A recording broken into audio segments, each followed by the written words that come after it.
Siguro, pag binasa niyo yung lyrics, maintindihan niyo kung bakit Fake Faces yung title. Doon sinabi lahat ng stories ng, ng Fake Faces. So, basahin niyo na lang, check it. Me personally, I thought na okay lang sa akin talaga mag-isa and I thought na kaya ko lahat, but I realized na hindi pala. You need people talaga na tutulong sa'yo at mag-guide sa'yo kahit hindi naman madami.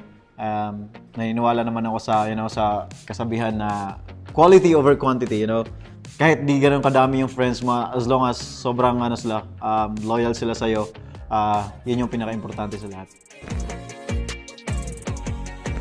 Next for Philip is, of course, madaming kanta pa, madaming events for me, and hopefully, yung inaasam-asam ko na sana ma-penetrate yung international scene. That's what I'm really, looking forward, and I will do my best.